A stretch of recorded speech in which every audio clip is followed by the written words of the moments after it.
total বাক্সাত 11টা আৰু ওদালগুৰিত 10টা সিট আছে 21টা সিট ফাৰ্ষ্ট প্লেচ 21টা সিটৰ ভিতৰত আমি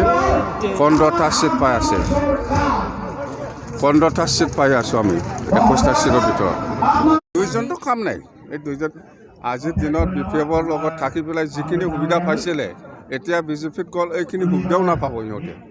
হ'ল বিপিএফে 15 বছৰ কালত যি কাম কৰিছে ইয়াৰে ফল কাৰণ 15টা বছৰত বিপিএফ দলে বেয়া কাম কৰা নাই ৰাইজে চব বুজি উঠিছে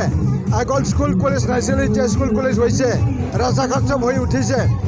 15 বছৰ আগততো একোৱেই নাছিলে গতিকে ৰাইজে 15 বছৰৰ ভিতৰত বহুখিনি পৰিৱৰ্তন দেখা পাইছে তাৰ কাৰণে আকৌ মানে হাগ্ৰামাৰ চৰকাৰক লাগে আমাৰ ৰাইজৰে দৰকাৰ কাৰণ হাগ্ৰামাই ৰাইজৰ কাম কৰে সকলো জাতি গোষ্ঠীৰ মানুহৰ কাৰণে কাম কৰে ইয়াৰ কাৰণে আজি এই যে সমাগম হৈছে হাজাৰ হাজাৰ মানুহ সমাগম হৈছে সেইটোৱে মানে সেইটো এটা ৰিজাল্ট কাৰণ কিয় মানে আজি 16 বছৰ আগত আমাৰ ইয়াত এই অঞ্চলত ৰাস্তা বুলি একোৱেই নাছিলে জিৰো আছিল গতিকে সেই 15টা বছৰ হাগ্ৰামাই চেঞ্জ কৰি দিছে তাৰ কাৰণে ৰাইজে আহিছে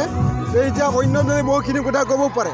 আজি বিজেপি দলে বহুখিনি কথা কৈছে হিমন্ত বিশ্ব শৰ্মাই বহুখিনি কথা কৈছে